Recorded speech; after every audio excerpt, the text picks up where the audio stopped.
Al-Kahf, the place of refuge. With the name of Allah, the most gracious, the ever merciful. All type of true and perfect praise belongs to Allah, who has revealed this perfect book to his servant, and has not assigned to it any crookedness. He has made it rightly directing, that it may warn the disbelievers of a severe calamity coming from him, and that it may give good tidings to the believers who do deeds of righteousness, that there awaits them a place of goodly reward, wherein they shall stay forever. And that it may warn those who say, Allah has begotten a son. This is absolutely wrong. They have no real knowledge of him, nor had their fathers. Grievous is the word that comes out of their mouths. They speak naught but a lie. Will you worry yourself to death, sorrowing after them, if they do not believe in this great discourse? Verily, we have made all that is on the earth as an embellishment for it, that we may try them as to which of them is the most excellent in respect of performing the noblest deeds. Yet it is we who shall one day reduce all that is on it to a barren soil. Do you think that the people of the place of refuge and of the inscriptions were a wonder among our signs? Recall the time when the young men betook themselves to the place of refuge and said in prayer, Our Lord, grant us mercy from yourself, and provide us right course in our affair, setting all things right for us. So we sealed up their ears to cut them off from the outside world, in their place of refuge, for only a number of years. Then we raised them up for making certain efforts that we might distinguish as to which of the two groups had made better use of the time they had stayed there according to its rightful requirement. We relate to you their true story. They were a few young men who believed in their Lord, and whom we had led from guidance to guidance. And we strengthened their hearts when they stood up in the cause of God, and said, Our Lord is the Lord of the heavens and the earth. Never shall we call upon any god apart from him, for in that case we would certainly be uttering a preposterous thing far from the truth. These people of ours have taken to them for worship other gods apart from him. Why do they not bring any clear proof and authority in support of their belief? In fact, they have no such proof. Who can be more unjust than the person who forges a lie against Allah? They said one to another, So now when you have left them, and that which they worship apart from Allah, you should take shelter in the place of refuge. If you do so, your Lord will extend to you his mercy, and will provide some ease for you in this affair of yours. And, O people, you could see the sun when it rose, inclining to the right of their spacious place of refuge, and when it set declining to their left, while they were in the open space of this refuge of theirs. This was one of the signs of Allah. He alone is rightly guided whom Allah guides. As for the person whom he forsakes, you will find no helper nor guide for him. You might think them weary while they are dormant and asleep. We shall make them turn over now to the right and then to the left, while their dog is present with them, stretching its paws forward on the threshold in the courtyard. If you had become aware of their true state, you would have turned back from them in fright, and you would have surely been filled with great awe of them. And just as we made them dormant, we raised them to life from the state of lethargy, so that they questioned one another. One of them asked, How long have you remained dormant? Some of them said, We have remained in this state of inactivity a day or a part of a day. Others said, Only your Lord knows best the time you have remained so. Now send one of you with these silver coins of yours to the city. He should see which of its inhabitants has the best and purest food, and let him bring for you provisions from it. And let him be courteous, and let him not at all apprise anyone about you. For if they come to know of you, they will condemn you, or make you revert to their faith by force. And in that case, that you revert to their faith, you will never attain your goal and prosper ever. That is how we let other people know about them, their intentions and the real state of their affairs, that people might know that the promise of Allah is true, and that as to the coming of the promised hour, there is no doubt about it. And recall the time when the people that followed argued among themselves about their affairs, and they said, "Build a monument over them. Their Lord knows them best." Those of them who won their point said, "We will certainly build a mosque over them." Guessing at random about them, some said, "They were 3, their dog being the 4th," while others say, "They were 5, and their dog being the 6th. Yet there are others who say, "They were 7, and their dog being the 8th. Say, my Lord knows best their real number. None knows them except a few. So do not argue about them, save with arguing on known premise, which is overpowering, and seek no legal order concerning them from any one of them, from those who make random guesses. And never say of anything, 'I am going to do it tomorrow,' unless you add to it, 'God willing.' And remember your Lord whenever you forget and make a mistake, and say, 'I hope my Lord will guide me to a course even shorter than this to the right path, leading to success.' And they, the early Christians, stayed in this place of refuge 300 years and extended their stay another 9 years. Say, Allah knows best how long they stayed. To him belong the hidden realities in the heavens and the earth. How clear he sees and how well he hears. They have no helper beside him. He lets none associate with him and share his judgment. And recite to these people what is revealed to you of the commandment of your Lord. There is none who can change his words, and you will find no refuge apart from him. And keep yourself attached to those who call upon their Lord morning and evening, constantly seeking his pleasure. And do not let your eyes turn away from them to pursue the glamour of the present life, and do not follow him whose heart we have declared unmindful of our remembrance, who follows his evil inclinations, and whose affair exceeds all legitimate limits. And say, 'It is the truth from your Lord. Therefore let him who wishes it believe in it, and let him who wishes otherwise disbelieve in it. But let everyone remember, we have prepared for the unjust a fire whose flaming enclosure will surround, and fumes envelop them. If they cry for water, they shall be helped with water, boiling like molten lead, which will scald their faces. How dreadful the drink, and how dismal is the fire as a resting place.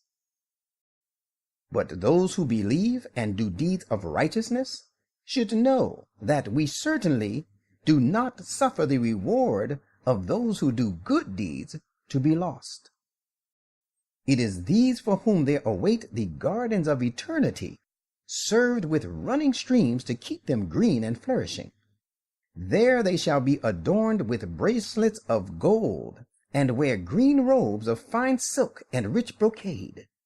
They will be reclining in these gardens upon raised couches. How excellent the reward, and how beautiful the resting place.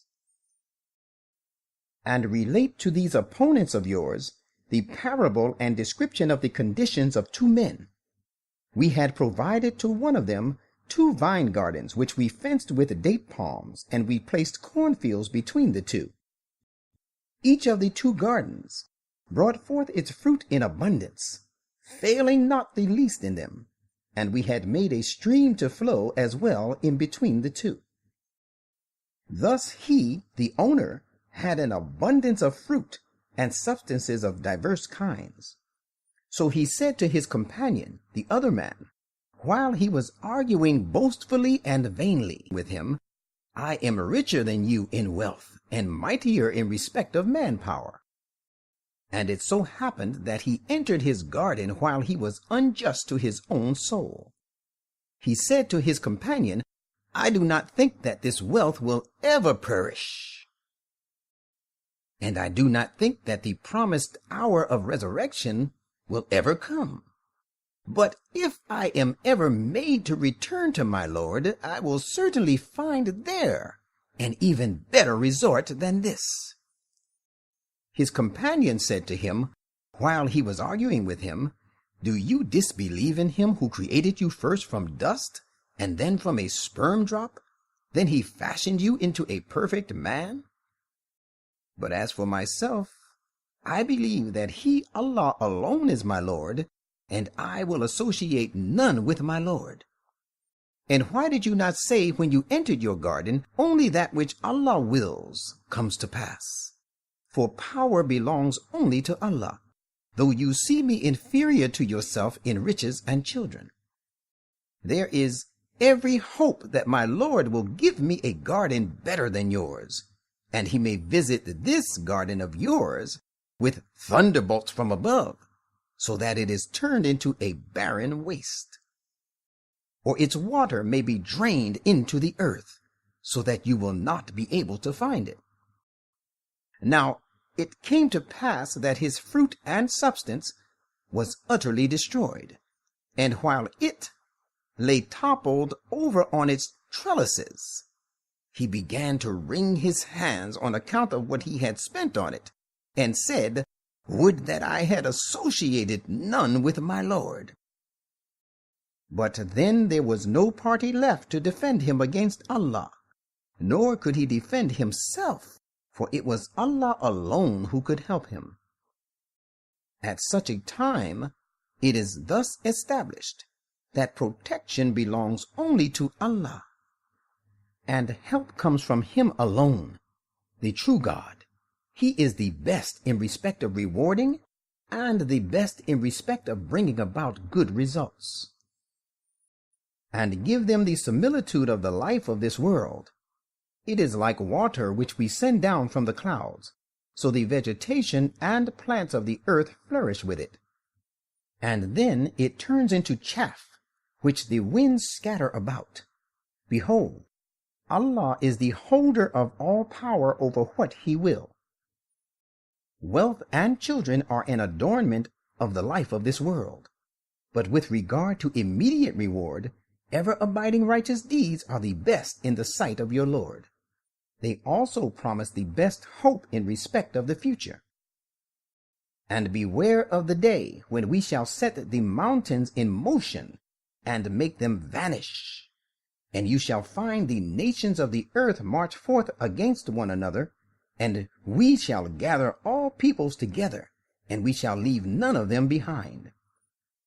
And they shall be presented before your Lord ranged in rows, and it will be said to them, Now certainly you have come to us no better than we created you the first time. But you had thought that we would appoint for you no time for the fulfillment of our promise. And on that day, the record of their deeds will be exhibited before them, and you will see those who cut off their ties with Allah fearful as to that which is recorded in it. They will say, Woe to us! What sort of record is this? It leaves out neither a small thing nor a great one, but has recounted everything. And they will find all that they did confronting them, and your Lord does injustice to no one ever. And recall the time when we said to the angels, Submit to Adam, So they all submitted, bowing. But Iblis did not. He was one of the jinn. He disobeyed the command of his Lord. People, would you then take him and his progeny and cohorts for friends rather than me, while they are your enemies? How evil is the substitute the unjust have chosen. I did not call them to make them witness and to help at the time of the creation of the heavens and the earth, nor at the time of their own creation. I would never take those who lead others astray for my helpers. And beware of the day when he will say, call on my so-called partners about whom you had many pretensions. Thereupon they will call on them, but they will give them no answer, and we shall make their association with them a cause of their perdition. And those who cut off their ties with Allah will see the fire and realize that they are going to fall into it, and they shall find no way of escape from it. And we have explained in various ways in this Quran every kind of excellent thing for the good of the people. But of all things, human being is the most contentious. Unless the precedents of the ancients should be repeated in their case, or the punishment should stare them in the face, there is nothing to hinder people from believing in the guidance when it comes to them, and from seeking protection and pardon from their Lord. And we send no apostles but as bearers of good tidings to the obedient on the one hand, and as warners to the disobedient on the other. And those who disbelieve contend by means of falsehood, that they may refute the truth thereby. And they scoff at my commandments and the punishment of which they had been warned. And who is more unjust than he who is reminded of the messages of his Lord, but he turns away from them and forgets what he has forwarded with his own hands to be stored? In fact, we have placed veils upon their hearts, which prevent them from understanding it, and in their ears is created heaviness, so that they have turned deaf. You call them to the right path as you may. They will never follow the right course and accept guidance. Your Lord is all-protecting, full of mercy. If he were to take them to task for all that they have done, he would certainly have hastened for them the punishment. Yet there is a time appointed for them. They will never find an escape from it. And these are townships of the people committed to punishment. We destroyed them when they committed inequities and wrong, and we appointed a fixed time for their destruction. And recall the time when Moses said to his sincere young comrade, I will not stop till I reach the confluence of the two rivers, the Niles at Khartoum, even if I must have to go on journeying for years. But when they reached the confluence where the two rivers met, they forgot all about their fish, which they had brought with them, so that it took its way straight into the river, burrowing into it. And when they had gone further, he said to his sincere young comrade, Bring us our breakfast. Indeed, the journey of today has been very tiring for us. He, the young comrade, replied, Did you see what happened when we betook ourselves to the rock for shelter? I forgot all about the fish, and none but Satan made me forget to mention this to you. And behold, it made its way into the river. What a wonder that I should thus forget. Moses said, That is the place which we have been seeking. So both of them returned, retracing their steps, so that they found a noble and great servant of ours, to whom we had granted mercy from us, and whom we had taught great knowledge from ourselves. Moses said to him, May I follow you so that you may teach me some of the ways of rectitude which you have been taught? He, the great man, said, Yes, But while keeping company with me, you will never be able to bear and keep company with me in patience. And how can you have patience about things the knowledge of which you do not comprehend? Moses said, "You will find me patient, God willing, and I shall not disobey you in any manner." He, the great man, said, "Well, if you would follow me, mind that you shall ask me no question about anything unless I myself broach the subject to you." So both of them set out until when they embarked in a boat, he scuttled it.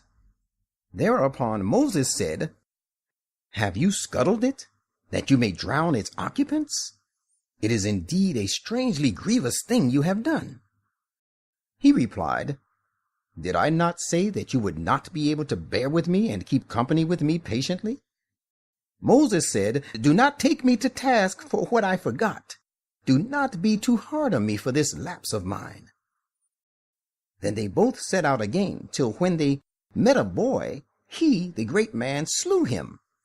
At this Moses said, "Why have you slain an innocent person without his having slain anyone? Most certainly it is a strangely wondrous act you have committed." He, the great divine being, said, "Did I not tell you that you would not certainly be able to bear with me patiently?" Moses said, "If I question you about anything after this, keep me in your company no more, for in that case you shall have reached the extent of being excused by me. I shall have no excuse to offer." So both of them again set out, till when they came upon the inhabitants of a town, they asked them for food, but they refused to entertain them as guests. Then they found therein a wall which was on the point of falling down, and he, the divine being, repaired it. Moses said, "If you had wanted, you could have charged for it." The divine being thereupon said, "This is the parting of the ways between me and you. Now I shall tell you the significance of that with which you could not have patience. As for the boat, it belonged to certain poor people who worked on the river, and in their rear there was a brutal king who seized every good boat by force. So I chose to damage it. And as for the boy, his parents were believers, and we feared that he should involve them in trouble through transgression and disbelief. So we desired that their Lord should give them in his place a child superior to him in virtue and purity, and more regardful to attend to the right of relationships.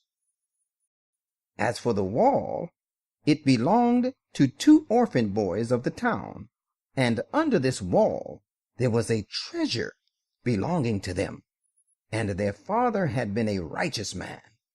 So your Lord desired that they should attain their age of full strength, and then take out their treasure, a mercy from your Lord. And I did not do it of my own accord. Whatever I did was the will of the Lord. This is the significance of that which you were not able to bear with patience." And they ask you about Dhul-Qarnayn, Cyrus of Persia. Say, I will just recite to you some of his account. Verily, we granted him authority on the earth, and provided him with all sorts of means.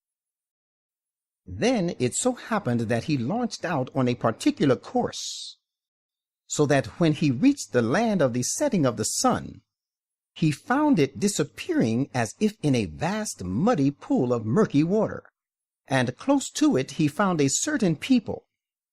We said, "Dhul-Qarnayn, you may either punish them or treat them with kindness." He said, "Well, as for him who transgresses and does wrong, we shall certainly punish him. Then will he be produced before his Lord, who will inflict upon him a dreadful punishment. But as for him who submits and believes and acts righteously, there is for him a handsome reward with his Lord, and we shall speak to him easy words of our command.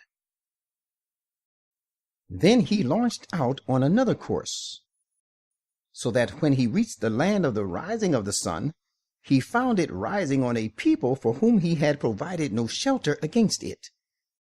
That is how it was. As for him, we alone had full knowledge of all that he had with him. Then he launched out onto yet another course, so that when he reached a place between two barriers, he found in their vicinity a people who could hardly understand speech. They said, "Dhul Qarnayn, Gog and Magog are playing havoc in this country. Shall we pay you tribute on condition that you set up a barrier between us and them?" He said, "The power which my Lord has endowed me with about this is better than your tribute. You only help me with your resources and human endeavor of physical strength. I will raise a rampart between you and them." Then he said, "Bring me ingots of iron," so that when all was provided for, and he had filled the space between the two barriers, he said, "Now blow with your bellows." They blew till when he had made it red hot as fire, he said, "Bring me molten copper that I may pour it thereon." So there was built the rampart which they, Gog and Magog, could neither scale, nor they had the strength to cause a breach through it.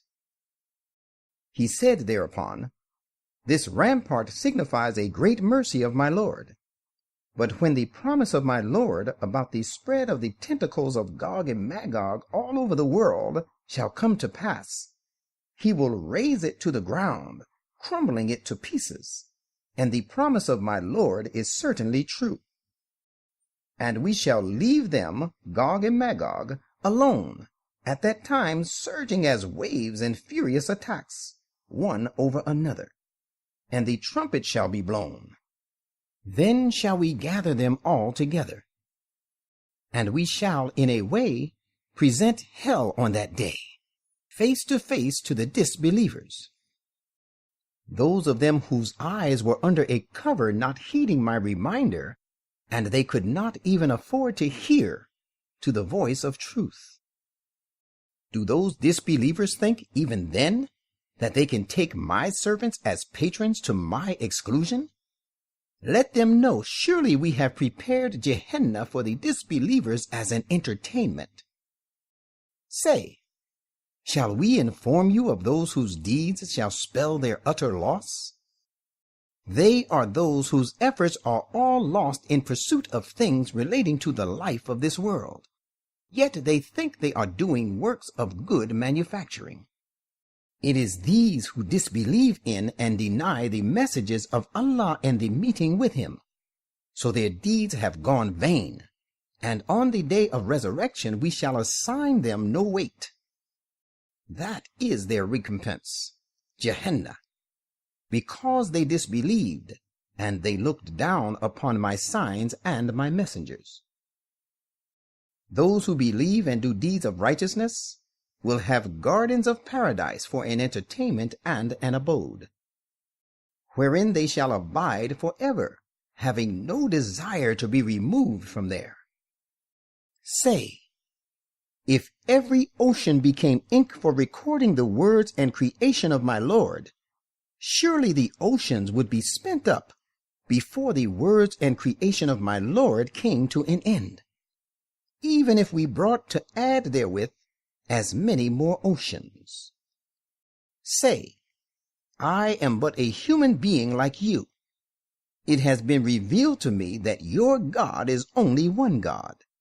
So let him who hopes to meet his Lord do deeds of righteousness, and let him associate no one in the worship of his Lord.